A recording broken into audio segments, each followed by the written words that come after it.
Hello students, आज हम लोग सॉलिड स्टेट का थर्ड लेक्चर पढ़ने जा रहे हैं।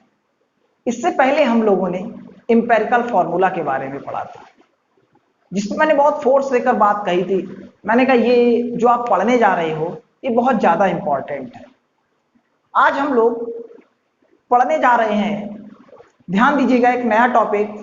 हेडिंग डालिए आप लोग, लिखिए टाइप्स ऑफ यूनिट सेल, या ऐसे लिखिएगा types of cubic system. Heading डालिए types of cubic system of unit cell. क्या हेडिंग डाला आपने? Types of cubic system of unit cell. ये डाल दिया, बात क्लियर। अब देखिए यूनिट सेल में आपको दो तरीके से चीजों को पढ़ना है।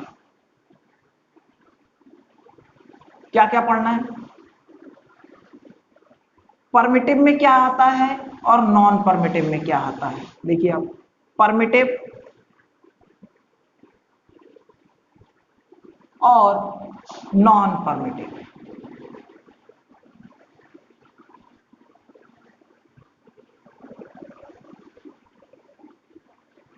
दूसरा कैसा है? Non primitive. अब परमिटिव में क्या बात आती है? Simple cube.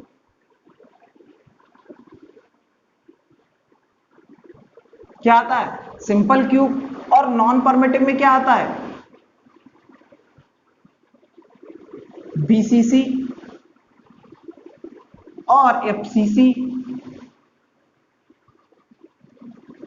जिसको क्या बोलते हैं? सीसीपीबी और बोलते हैं। अब कहोगे सर बीसीसी का पूरा नाम या एफसीसी का पूरा नाम क्या होता है? तो बीसीसी का मतलब है बॉडी सेंटर क्यूब।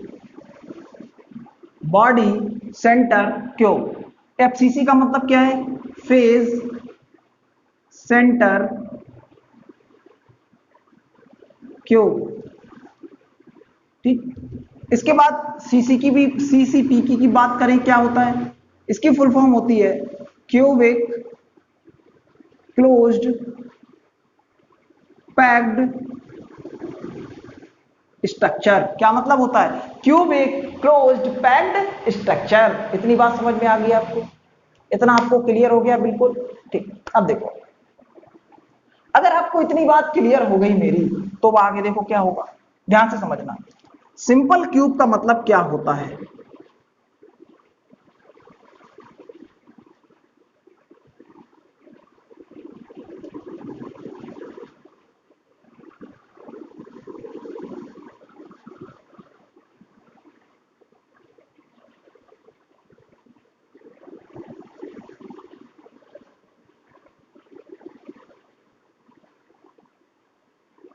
देखो भाई, सिंपल क्यूब में जो भी एटम्स होते हैं उनका अरेंजमेंट सिर्फ और सिर्फ कॉर्नर्स पर होता है।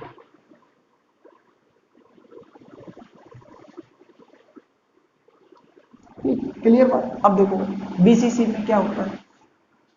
अगर हम बीसीसी में बात करें,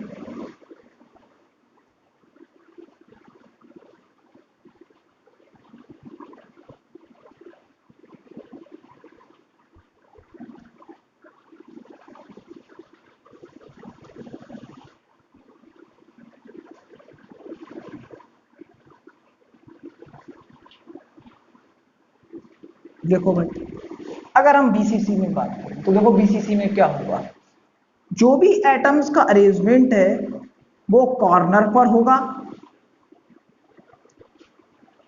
और बॉडी के सेंटर पर होगा। कहां पर होगा? बॉडी के सेंटर पर होगा। एफसीसी में देखो,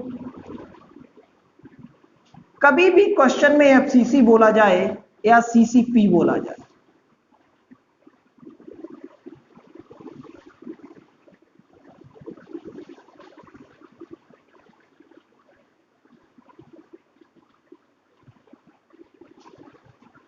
ठीक है। देखो भाई क्या होगा, जो भी एटम्स होंगे वो कहां होंगे? कॉर्नर्स पर होंगे।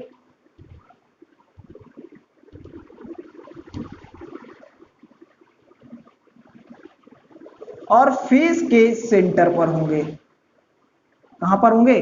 फेस के सेंटर पर होंगे। ये 3 हमें पढ़ने हैं, लेकिन आप एक बुक्स अगर कुछ देखोगे तो एक और लिखा दिखाई देगा आपको, जिसका नाम है एंड फेज सेंटर। वो हमें पढ़ना नहीं है एक्चुअली, उस पर वो हमारे कोर्स में उसकी बहुत डिटेल नहीं है, लेकिन हम उसको जान लेते हैं उसमें होता क्या है बट। ठीक, तो देखो भाई, एंड फेज सेंटर में देखो क्या होता है, ध्यान दो। इसको रफ कर देता हूं, ये आपने नोट कर लिया होगा।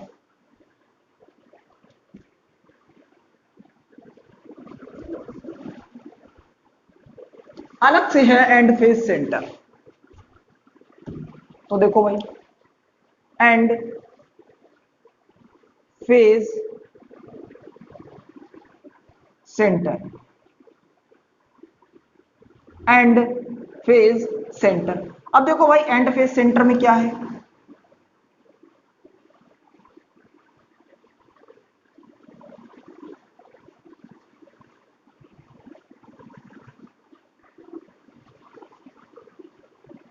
And phase centre.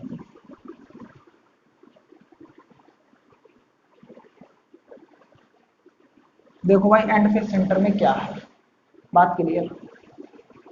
अब अगर देखो एंड फेज सेंटर की अगर मैं बात करूं तो देखो क्या होगा। एंड फेज सेंटर में सारे के सारे एटम कॉर्नर्स पर भी होंगे, कॉर्नर्स पर, और सेंटर से अपोजिट फेस में भी रखे होंगे, सेंटर से अपोजिट फेस में भी रखे होंगे, सेंटर से अपोजिट फेस में भी रखे होंगे। इसमें बहुत डिटेल में नहीं जाना हम लोगों को, ठीक है भाई, इतनी बात क्लियर हो गई। ठीक, यहां तक समझ में आ गई बात। अब देखो आगे, हेडिंग है मैथमेटिकल कैलकुलेशन। हेडिंग है मैथमेटिकल कैलकुलेशन। हमें इन सब में किन किन बातों को कैलकुलेट करना है, तो हेडिंग सबसे पहले हम लोग डालते हैं मैथमेटिकल कैलकुलेशन।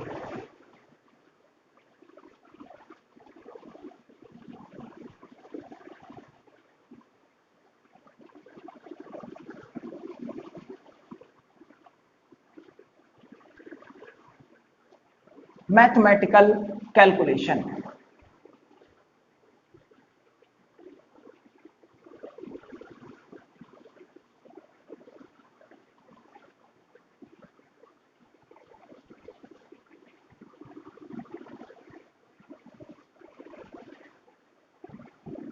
ठीक है, क्या है, मैथमेटिकल कैलकुलेशन। अब देखो मैथमेटिकल कैलकुलेशन में बात करें तो इसमें कौन कौन से पॉइंट आपको क्या करने हैं, कैलकुलेट करने हैं। तो ध्यान से सुनो कि कौन कौन से पॉइंट पॉइंट क्या करोगे इसमें कैलकुलेट करोगे, इन पर ध्यान देना है। देखो सबसे पहला पॉइंट है नंबर ऑफ एटम्स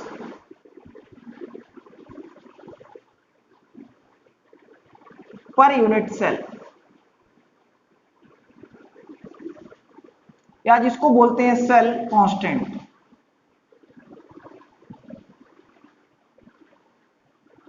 इसको क्या बोलते हैं, सेल कांस्टेंट। इसके बाद देखो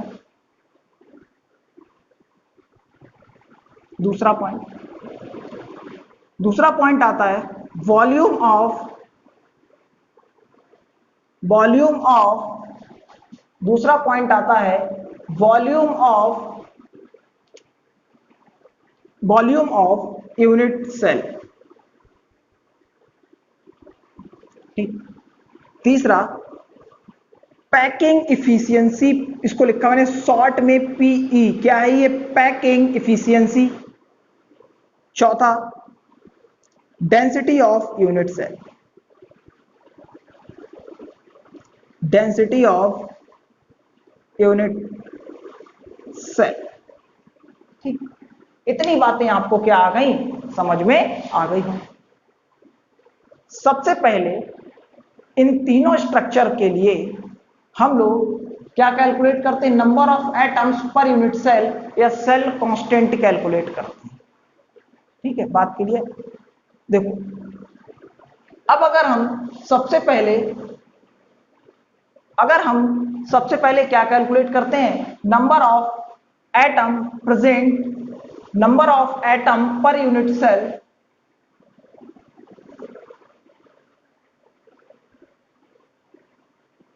number of atom per unit cell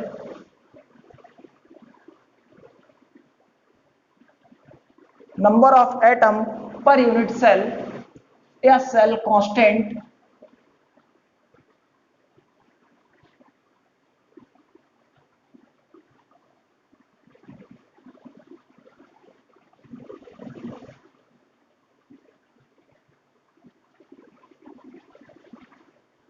ठीक, number of atoms per unit cell और सेल कांस्टेंट।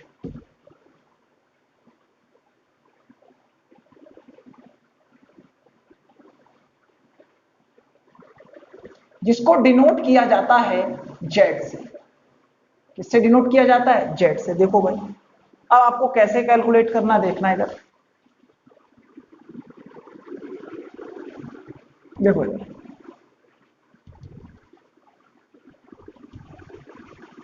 ध्यान देना,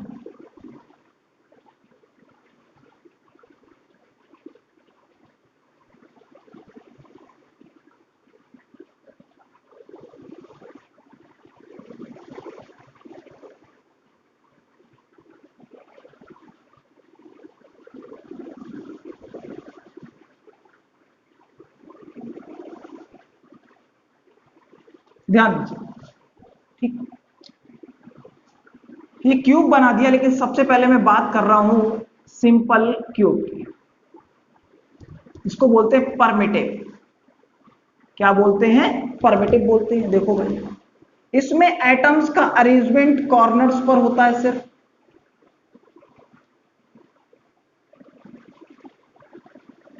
एटम्स का अरेंजमेंट कहां पर होता है? कॉर्नर्स पर होता है। अगर एटम्स का अरेंजमेंट कॉर्नर्स पर है तो देखो भाई क्या होगा, जेड। ध्यान से समझिएगा, एटम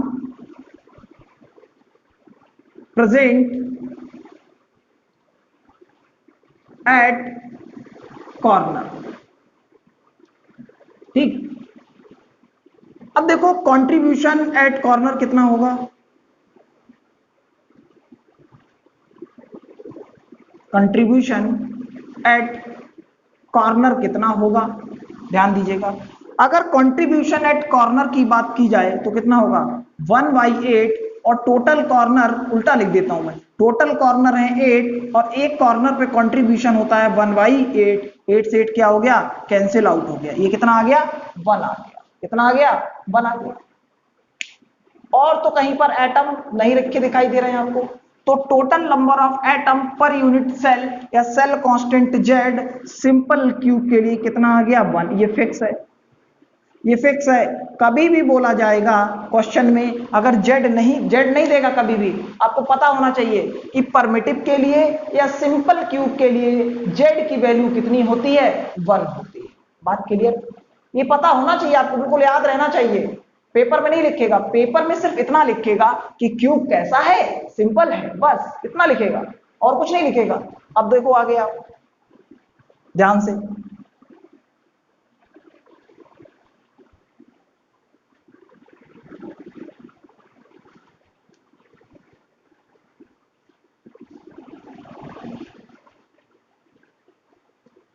अब देखो अगर बात करें सिंपल क्यूब, सॉरी बीसीसी की, दूसरे वाले की। बीसीसी का मतलब क्या है? Body centre cubic structure. क्या मतलब है? Body centre cubic structure. देखो भाई, बॉडी सेंटर क्यूबिक स्ट्रक्चर देखो क्या होता है। यानी कि अगर कोई भी क्यूब है, ये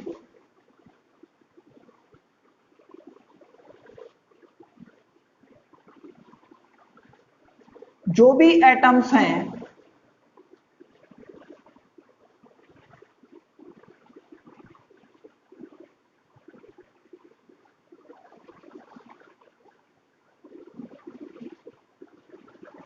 वो कहां पर रखे गए हैं? जो भी एटम्स हैं वो कहां पर रखे गए हैं? वो कॉर्नर पर भी रखे गए हैं।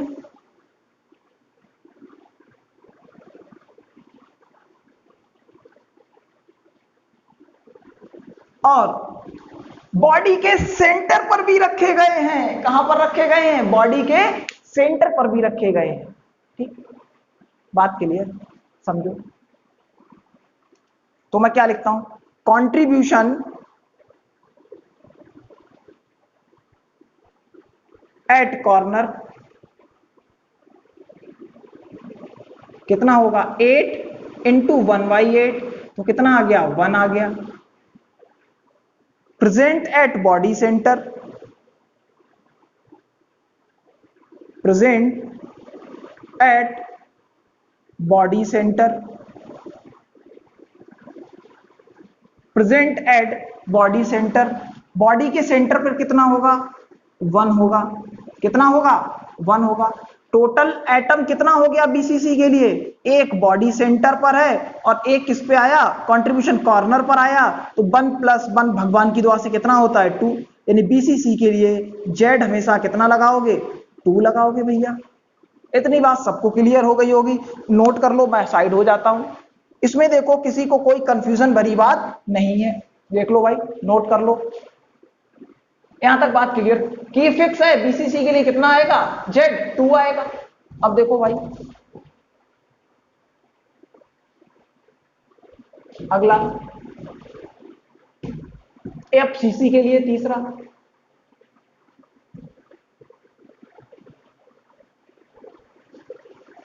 या सीसीपी के लिए बात की जाए, ठीक, एफसीसी या सीसीपी किसी के लिए भी बात की जाए तब देखो कितना हो। एफसीसी या सीसीपी एक बार फिर से लिख देता हूं,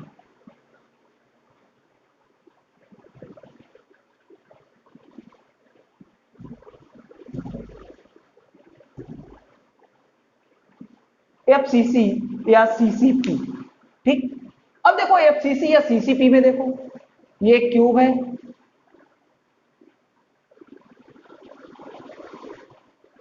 एटम्स का अरेंजमेंट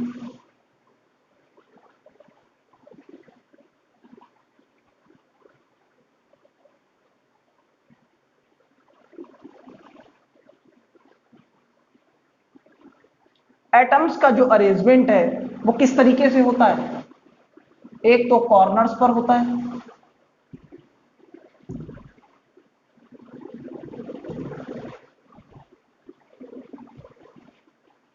एक तो किस पर होता है कॉर्नर्स पर होता है, और फेस के सेंटर पर होता है। कहां कहां होता है, फेस के सेंटर पर होता है।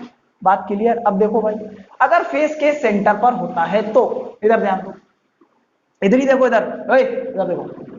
अब देखो भाई एटम प्रेजेंट एट कॉर्नर कितना होगा 8 इंटू 1/8 इज इक्वल टू कितना होगा 1। कितना होगा 1। Atom present at face centre, face centre कितना होगा 6 फेज हैं और फेस पर कंट्रीब्यूशन होता है 1/2, तो कितना आ गया 3। यानी कि Z इक्वल टू एफसीसी के लिए कितना आ गया 4। ये फिक्स है, यानी कभी भी एफसीसी बोला जाए या सीसीपी बोला जाए तो कितना होता है 4 होता है। यानी कि अगर सिंपल क्यूब की बात कर रहा है तो Z कितना होगा बोलो जल्दी 1, बीसीसी के लिए कितना होगा 2 और एफसीसी के लिए कितना होगा 3। बात क्लियर हो गई इतनी मेरी, एकदम बात क्लियर, ठीक। अब आगे चलते हैं। अब अगर हम लोग आगे चल के बात करते हैं तो देखो क्या होता है, आगे ध्यान दो। ये सबने नोट डाउन कर लिया होगा।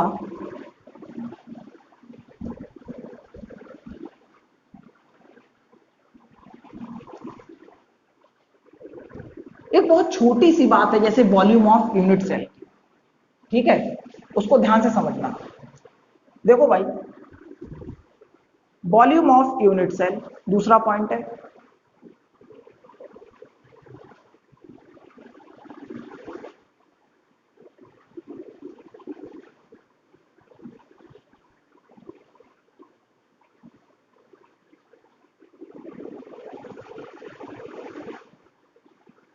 ध्यान दो। वॉल्यूम ऑफ यूनिट सेल की अगर बात करें तो देखो क्या होता है। Volume of unit cell unit cell is always, जल्दी बताओ कितना होता है, जल्दी बताओ कितना होता है, ए क्यूब, कितना होता है ए क्यूब, ए क्यूब। क्लियर बात। एज लेंथ कितनी होती है, ए,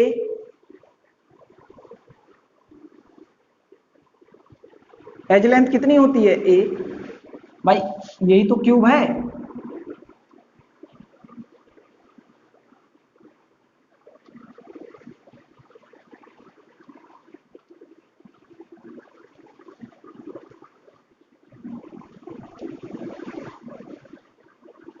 देखो सारी एजेस क्या होंगी, ए, ये भी क्या होगी ए, सारी की सारी, ये भी क्या होगी ए, सारी क्या है, ये ए है, ये क्या है सब ए है, ये भी क्या है सब ए है, ठीक, सारी की सारी क्या है बेटा, ए है। अब देखो भाई, अब देखो इसके आगे की बात करें, अब इसके आगे की जो बात हम कर रहे हैं उस पर ध्यान देना। देखो volume of atom in cubic cell में कभी भी कैसे निकालोगे, वॉल्यूम ऑफ किसी भी यूनिट, मतलब sorry, volume of atom in cubic cell में जब भी आपको निकालना होगा तो सॉरी, ये यूनिट सेल होगा या छूट गया है, cubic unit cell, sorry unit cell होगा। वॉल्यूम ऑफ तो क्या होगा, जब कभी भी किसी भी क्यूब का, क्या बोल रहा हूं, volume of atom in cubic unit cell, एक एटम का निकालना होगा तो आपको ये बात जरूर पता होनी चाहिए कि वो कैसा स्ट्रक्चर बना रहा है, वो परमिटिव बना रहा है, वो सिंपल क्यूब बना रहा है, वो एफसीसी बना रहा है, कैसा बना रहा है, ये बात आपको पता होना बहुत जरूरी है। अगर ये बात पता नहीं हुई तो क्वेश्चन सॉल्व नहीं हो पाएगा। तो क्या लिखोगे, एटम कैसा होता है, spherical, Z into 4/3 pi R cube, यार ठीक, क्लियर बात, इसको नोट कर लीजिएगा। आगे चलते हैं।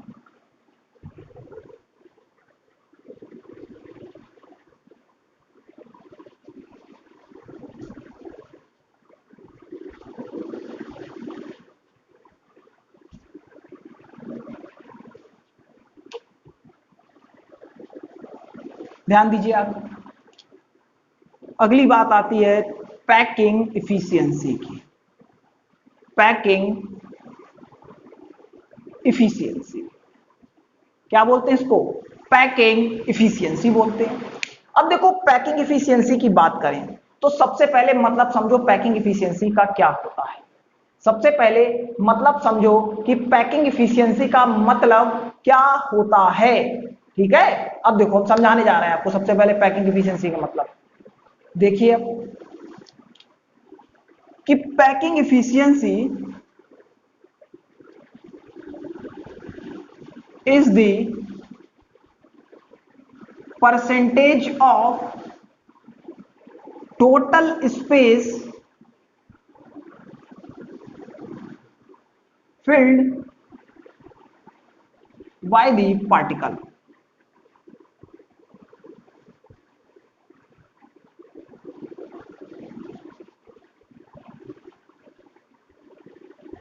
Total space filled by the particle. देखो भाई, अगर total space filled by the क्या हो गया, पार्टिकल, यानी कि एक इस क्लासरूम में देखो तुम सब लोग जैसे यहां पर ये बैठे हैं, ये बैठे हैं, सब लोग बैठे हुए हैं, ठीक है।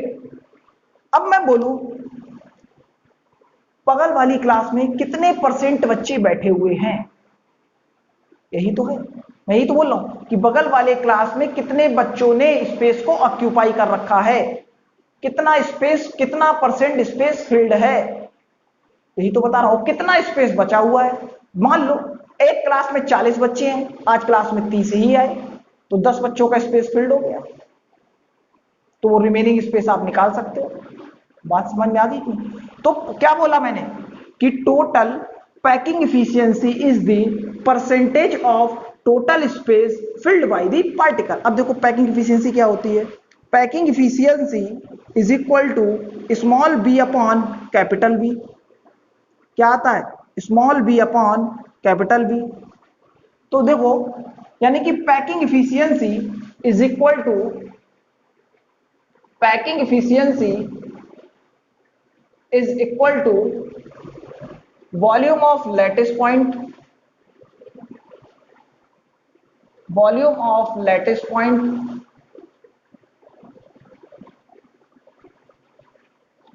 Upon total volume of unit cell. ये हो गया।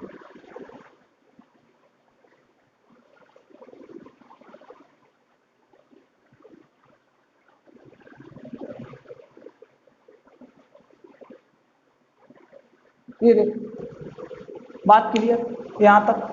अगर आपको यहां तक बात बिल्कुल क्लियर हो गई तो देखो आगे क्या होगा, ध्यान से समझना। ठीक, इसको मैं रफ कर देता हूं।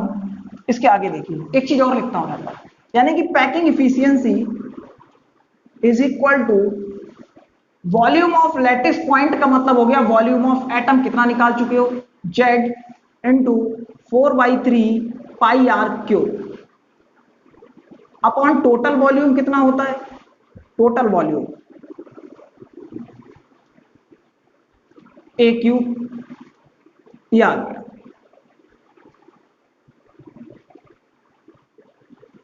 ये देखिए इतनी बात आ गई। ठीक है, यहां तक नोट कर लीजिएगा आराम से। इसको रफ कर देता हूं। अब देखिए आगे की पैकिंग इफिशियंसी अगर परमिटिव के लिए बात करें तो कितनी आएगी, बीसीसी के लिए कितनी आएगी, ठीक है, और एफसीसी के लिए कितनी आएगी, ध्यान दीजिएगा। अब सबसे पहले बात करते हैं परमिटिव की यानी कि सिंपल क्यूब की।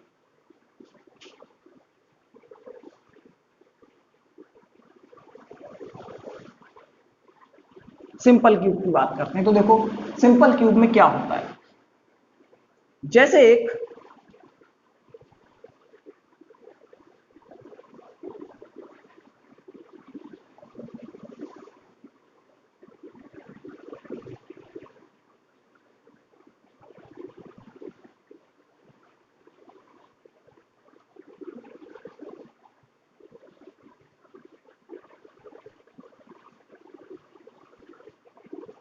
ठीक है भाई, देखो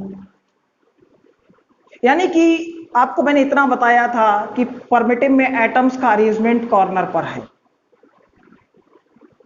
अब देखो इसको कैसे आपको देखेगा, ये चीज कैसे देखनी है आपको, ध्यान से समझना। देखो यानी कि ये क्यूब है, इस तरीके से देखो एटम का रिप्रेजेंटेशन दिखा रहा हूं कैसे होगा। एक एटम इस कॉर्नर पर रखा है,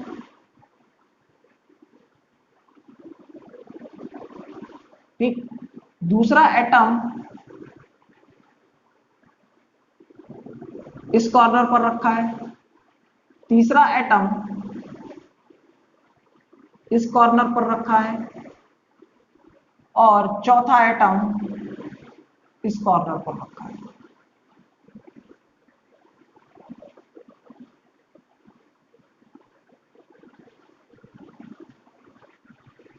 थोड़ा सा एटम बड़े छोटे हो जाएं इसका मतलब ये मत समझना सारे एटम एक तरीके के इक्वल है, ठीक है, थोड़ी ड्राइंग मेरी खराब है।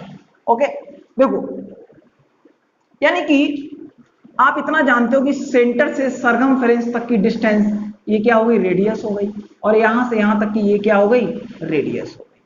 और एज लेंथ कितनी है, सारी ए है, कितनी है, ए है, सारी एज लेंथ ए है, ये भी ए है, ऊपर की भी एज लेंथ ए है और नीचे की भी एज लेंथ क्या है, ए है।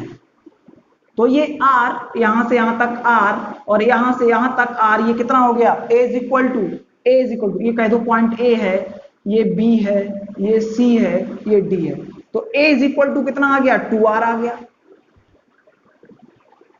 ए इज इक्वल टू कितना आ गया, 2r आ गया।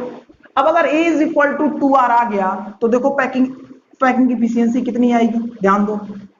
पैकिंग इफिशियंसी सिंपल परमिटिव के लिए Z into 4/3 pi R cube upon A cube, ये लगाया।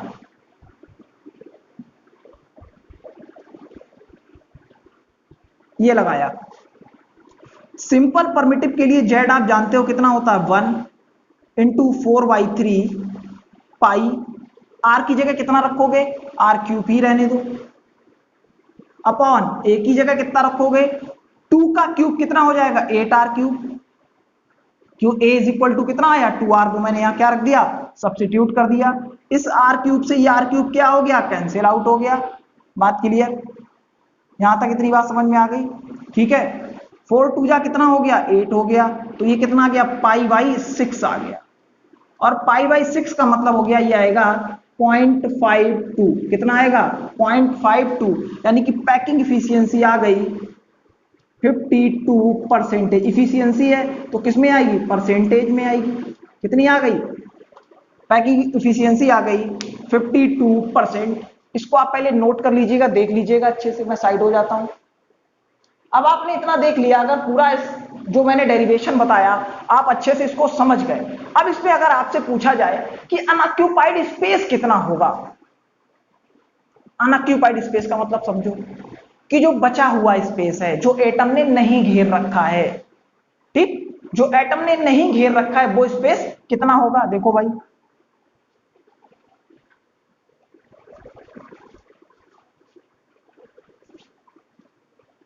देखना इधर, यानी कि पैकिंग सॉरी अनऑक्यूपाइड स्पेस,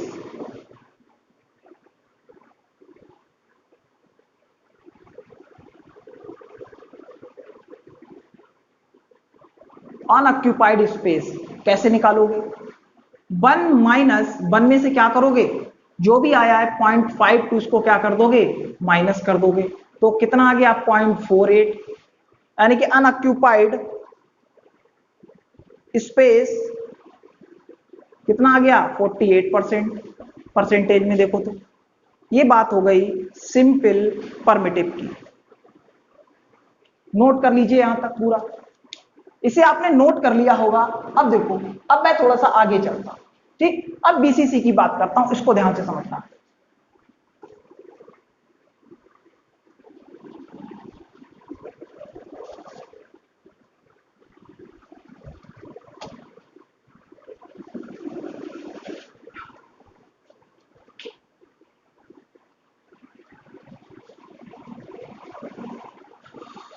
देखो बीसीसी देखो,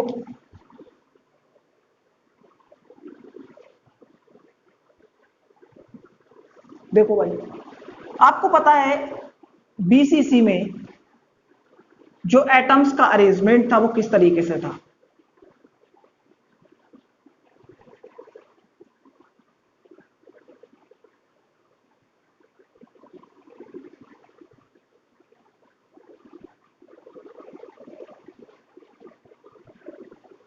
देखो भाई,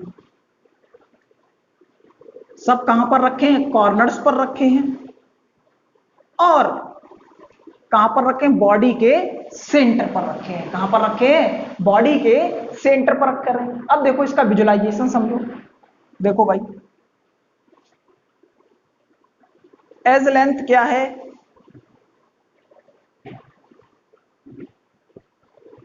ए है। एज लेंथ क्या है सबकी, ए है, यानी कि अगर इस तरीके से रखे गए हैं, ठीक, तो ध्यान से समझना भाई, थोड़ा सा बड़ा स्ट्रक्चर बनाता हूं।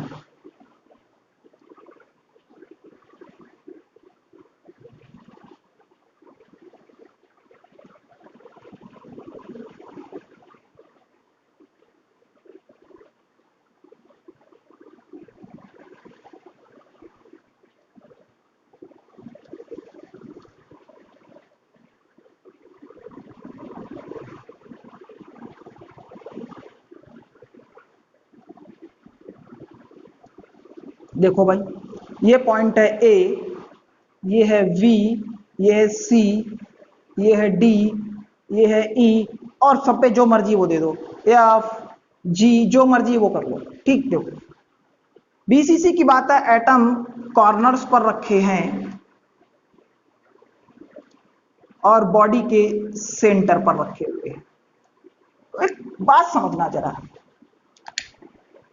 आपको क्या करना है, किसी भी क्यूब के, जब ये बात हम प्रूफ करते हैं पैकिंग इफिशियंसी की, तो सारे एटम कवर करने हैं एक तरीके से। एटम कवर करने का मतलब समझो, अब अगर मान लो कॉर्नर, एक कॉर्नर की बात कर ली तो उसके रिस्पेक्ट में आप सारे कॉर्नर की बात कर सकते हो।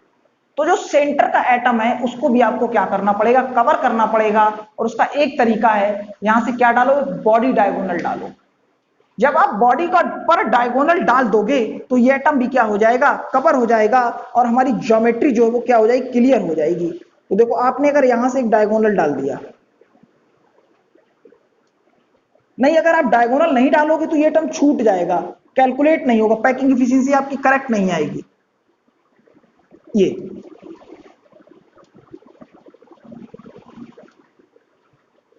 ठीक है, बात क्लियर। अब देखो भाई, यानी कि अगर बात की जाए, ध्यान से समझना, अगर आगे बात की जाए तो देखो क्या होगा, मेरी बात को ध्यान समझना। अब एटम्स का आपको रिप्रेजेंटेशन देखो, उससे पहले एक चीज और समझो, मैंने कहा सारी एज लेंथ ए है, तो ये एज लेंथ भी क्या है, ए है, और ये भी क्या है, ए है। अब ट्रेंगल आपके पास देखो कितने बनते हुए दिखाई दे रहे, ध्यान से समझना, यहीं पर बच्चे कंफ्यूज होते हैं। देखो ए क्या बनता दिखाई दे रहा है, ए डी, ठीक है, क्या है, ये लाइन ए डी है। अब आपको ए डी से कोई ऐसे बात नहीं बन पाएगी, आपको क्या करना पड़ेगा, यहां से एक डायगोनल डालना पड़ेगा। जब आप एक डायगोनल डाल दोगे यहां पर, जब आप डायगोनल डाल दोगे तो डायगोनल डालने के बाद क्या होगा, बाय पाइथागोरस थ्योरम, अब देखो ट्रेंगल देखो आप, ए डी सी, ये हो गई। लेकिन पहले ट्रेंगल ए बी सी में बात करते हैं आपसे। ट्रेंगल ए बी सी में बात की जाए, जो आपने डायगोनल डाला है, फिर से देखो जरा, देखो जरा triangle A B C, triangle ये जा रहा है सीधा ऐसे, और क्या बन गया देखो, ये सुम ऐसे गया, ए से सी, यानी कि ए बी और ट्रेंगल सी बन गया। देखो ट्रेंगल ए बी सी बन गया। अब ट्रेंगल ए बी सी बन गया, अब देखो आपको क्या कैलकुलेट करना है, एसी कैलकुलेट करना है। क्या होगा AC, AC square equal to A B square plus B C square. तो क्या आ जाएगा, A square plus A square, क्योंकि एज लेंथ सारी क्या है, ए है, तो 2a स्क्वायर आ गया ये AC। तो AC इज इक्वल टू क्या आ गया, रूट 2a, क्या आ गया, रूट 2a आ गया। ठीक, अब देखो रूट 2a है, यानी मैंने यहां पर लिख दिया, ये साइड कितनी आ गई, रूट 2a आ गई। बात क्लियर, यहां तक एकदम बात क्लियर हो गई होगा आपको। अब देखो इन एटम्स को, अब ट्रेंगल मैं कौन सा कंसीडर कर रहा हूं, ध्यान से समझना, ट्रेंगल कौन सा कंसीडर कर रहा हूं, triangle A C D, triangle A C D. थोड़ा सा मुश्किल लगेगा आपको, लेकिन है नहीं। ट्रेंगल देखो, ट्रेंगल देखो, triangle A C D consider किया है। जब triangle A C D consider किया तो देखो भाई क्या है, ये ट्रेंगल है,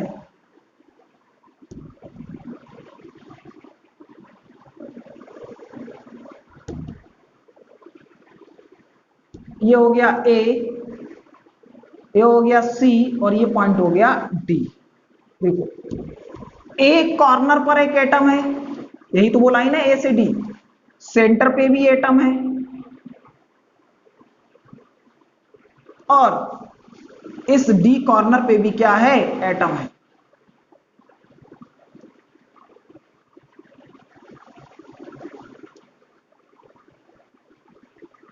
क्या है, एटम है, ठीक है। यानी कि इस कॉर्नर पे भी क्या है, आपका एटम रखा हुआ है। यहां तक बात क्लियर। यहां से यहां तक की जो डिस्टेंस है वो कितनी है, आर है। ये देखो यहां से यहां तक की डिस्टेंस कितनी है, सेंटर पे आर, और यहां से यहां तक की भी कितनी है, आर, यानी कि टोटल कितनी हो गई, 2r। और यहां से इसके हाफ की डिस्टेंस कितनी हो गई, सेंटर से आर, यानी कि टोटल, और एज लेंथ क्या है सबकी, ए है। क्या है, ए है, ये भी क्या है, ए है, और ये भी क्या है, ए है, एज लेंथ। ठीक, अब देखो सॉरी, हाँ इसको हटा,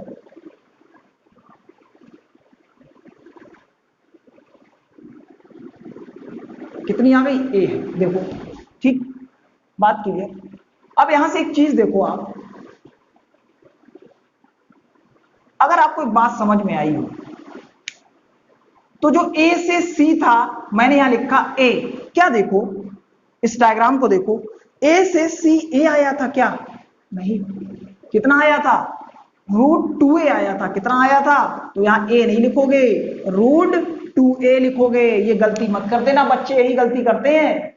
देखो जी डाले से बिल्कुल सिंपल, इससे देखो ए से सी कितना आया था, √2a आया था, √2a लिख दिया। यहां तक बात क्लियर, इसमें किसी को कोई कंफ्यूजन। अब देखो इसको ए नहीं है, ये भी नहीं है, इसको रफ करो, गलत लिखा है। अब देखो ए से डी, एडी कैसे कैलकुलेट होगी, ध्यान दो भाई, AD square is equal to A C square, क्योंकि ये डायगोनल है, ये लेंथ नहीं है, क्योंकि मैंने इसीलिए लिखा था, देखे तो देखिए कितने बच्चे इसका सही आंसर करते हैं, मुझे इसीलिए नहीं ध्यान दिया, सब उसी को देख रहे हैं, ए लिख दिया तो ये सही, गलत है ये, क्यों गलत है, क्योंकि डायगोनल डाला है आपने, इसके बारे में कुछ भी नहीं पता।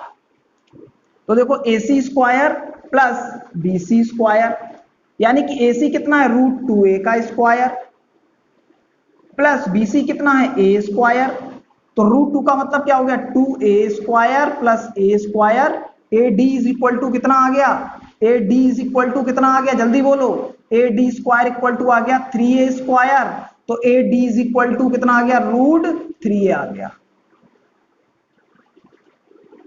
एडी कितना आ गया, √3a आ गया। अब एडी अगर आपने √3a निकाल लिया तो देखो भाई क्या होगा, इधर से मैं रफ कर देता हूं,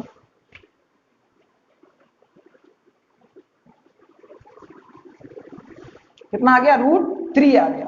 अब देखो अगर √3a आ गया, √3a आ गया, तो देखो भाई क्या करोगे, ये टोटल कितनी है, देखो 4r, r plus r2r plus 3r plus 4r, यानी टोटल कितना हो गया, 4r, कितना हो गया, 4r एडी, इधर लिख देता हूं मैं, एडी इज इक्वल टू वैसे कितना है, 4r के बराबर है, तो एडी निकल के कितना आया, √3a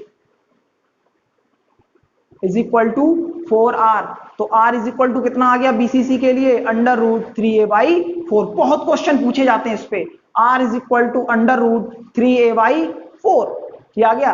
पैकिंग इफिशियंसी निकालो,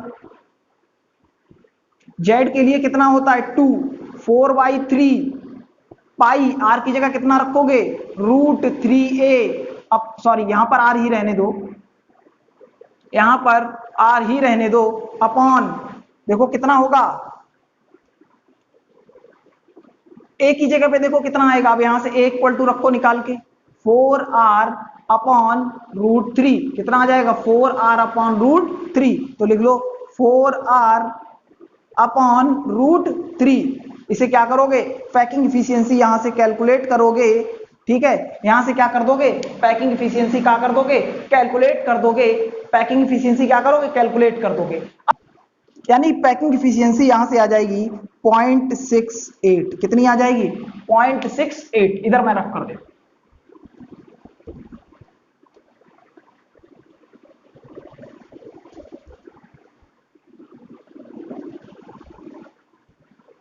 यानी कि पैकिंग इफिशियंसी आ गई 68%। अनऑक्यूपाइड स्पेस कितना आ गया, 1 माइनस 0.68, कितना आ जाएगा 0.32, तो अनऑक्यूपाइड स्पेस कितना है, इज इक्वल टू 32%,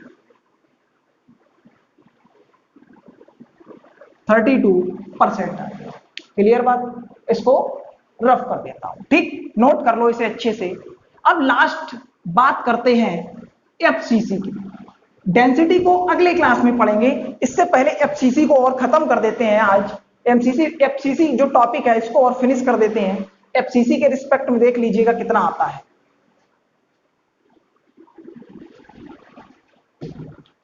देखो एफसीसी या CCP।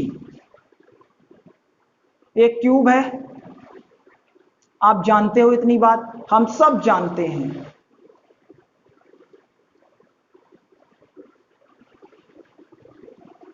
देखो, यानी कि एटम्स का अरेंजमेंट कहां पर है, ये देखो, clear. Edge length is equal to A.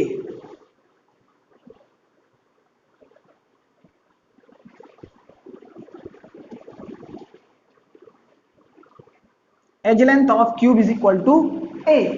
बात क्लियर? ठीक है, देखो भाई, यानी कि एक बड़ा स्ट्रक्चर अब बनाते हैं।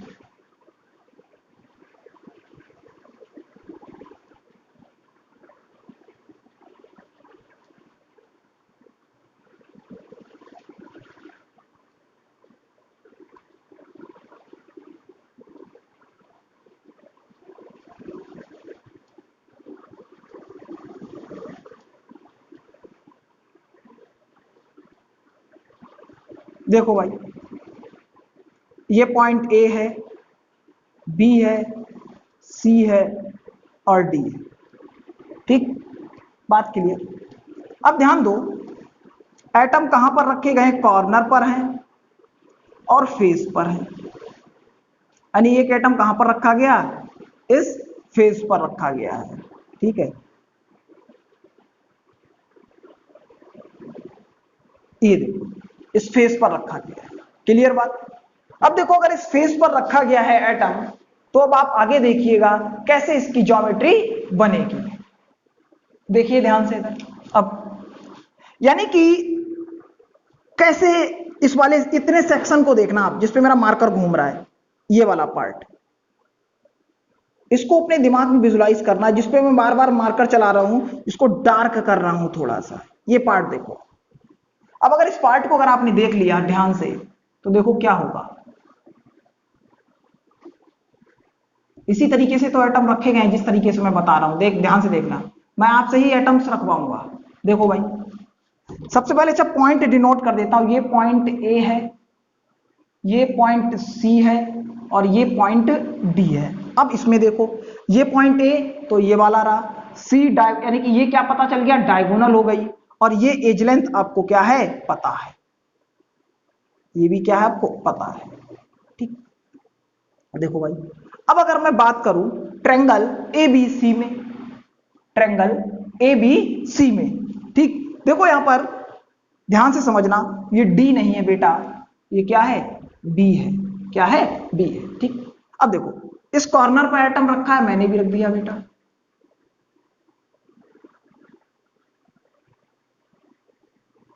बेटा देखो, इस डायगोनल है ये एसी, इसके फेस के सेंटर पे रखा है, तो बेटा फेस सेंटर वाला एटम ये आ गया।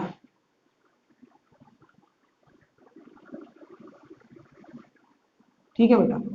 अब बेटा देखो, सी पॉइंट क्या है, कॉर्नर है, तो इस कॉर्नर का एटम ये आ गया।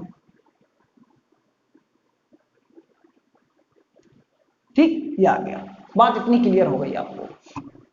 अब अगर इतनी बात अगर आपको क्लियर हो गई बिल्कुल, तो ध्यान से देखिए अब इधर। अब देखो, अगर मैं इसमें बात करूं, तो इतनी बात आप समझ गए कि अच्छा ये बताओ, ए बी सी में, ए बी सी में अगर मैं बात करूं, triangle, triangle A B C में बात करूं, जैसे एक बार इसमें, तो भाई एक बात बताओ, एबीसी में क्या लगाओगे, A C square is equal to A B square plus B C square. यही तो लिखोगे। बोलेगा सर हम यही लिखेंगे। अब ध्यान दो जरा, मैंने ये तो लिख दिया, उससे पहले मैं एक बात और बताना चाहता हूं आपको। कहोगे सर ये तो बीसीसी जैसा दिखने लगा। अब ध्यान दो जरा, A point, B point, C point cover हो गया। अब देखो ये डी पॉइंट भी है। कौन सा पॉइंट है, डी पॉइंट भी है। यानी कि जो बी वाला पॉइंट है, बी, यानी कि बी कॉर्नर है, तो यानी कि एक एटम इस कॉर्नर पे भी इस तरीके से रखा हुआ है। देखो रखा है, इस तरीके से रखा हुआ है। और अगर एक बात अगर और आप ध्यान दो, तो ध्यान से समझना बेटा, जो फेस के सेंटर पर एटम है, इसके ऊपर भी तो ऐसे डी वाला एटम रखा है, ये ऐसे ही रखा हुआ है। देखो ये देखो डी पॉइंट वाला एटम इसके ऊपर ही तो रखा है फेज के। ये अगर फेज है, ये फेज है अगर ये वाला, तो इसके ऊपर एटम ऐसे ही तो रखा होगा ऐसे करके। देखो ये मार्कर मान लो एटम है, ये एटम इसके ऊपर ऐसे रखा है, ठीक। तो देखो लेकिन इस वाले एटम से आपको कोई लेना देना नहीं है, कोई भी मतलब नहीं है इस वाले एटम से और इस वाले एटम से आपको कोई भी लेना देना नहीं है। हमारी इतनी सी प्रॉब्लम क्या हो जाएगी, सॉल्व हो जाएगी। तो ये आ गया AC is equal to AC square equal to A square plus A square. AC is equal to आ गया √2A। और बेटा ये कितना है, R है। ये यहां से यहां तक कितना है, R है सेंटर तक, और फिर यहां से यहां तक कितना है, R है, और ये यहां से यहां तक कितना है, R है। यानी कि यहां पर देखो कितना आ गया, अगर आपने इतना निकाल लिया तो AC is equal to √2A है। कितना है, √2A। यानी कि AC इज इक्वल टू किसके इक्वल है, 4R के इक्वल है। और इधर कितना है, AC √2A निकल के आया, ये आ गया 4R। यानी कि A इज इक्वल टू तो आ गया 4R अपॉन √2। कितना आ गया, 4R अपॉन √2 आ गया, ठीक है। अब अगर AC देखो अपना 4R अपॉन √2 आ गया, तो देखो इसके आगे ये आपने इधर साइड लिख लिया होगा, ये ज्योमेट्री पूरी मैं रफ कर देता हूं। देखो आगे, अब R इज इक्वल टू कितना आ गया, √2A अपॉन 4। कितना आ गया, √2A अपॉन 4। अब पैकिंग इफिशियंसी निकाल दो फटाफट। पैकिंग इफिशियंसी FCC के लिए Z कितना होता है, 4। तो लिखो 4 इंटू 4/3 पाई R क्यूब अपॉन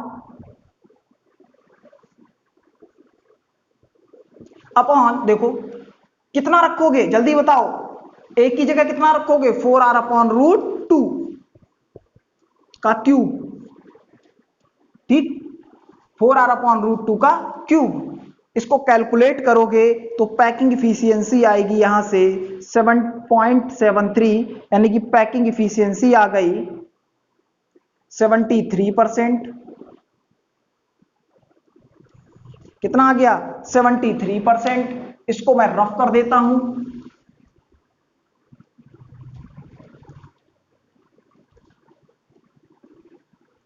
अब देखो अनऑक्यूपाइड स्पेस कितना आएगा, 1 माइनस 0.73। कितना बचेगा, कितना बचेगा, जल्दी बताओ, कितना बचेगा, जल्दी बोलो भाई, कितना बचेगा। अरे 1 में से 0.73 जाएगा, कितना बचेगा। हाँ देखो सही आंसर बताया, 0.27, यानी अनऑक्यूपाइड स्पेस कितना आ गया, 27%। कितना आ गया, 27%, ठीक। यानी कि आज आपका इतना पार्ट क्या हो गया, फिनिश हो गया। अब इसमें एक डेंसिटी का फॉर्मूला है, उसको ड्राइव भी करा देंगे, उस पे बेस्ड क्वेश्चन भी करा देंगे।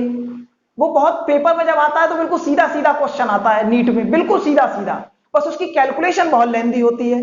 तो ये सारी बातें हम लोग कब कब करेंगे, नेक्स्ट क्लास में पढ़ेंगे।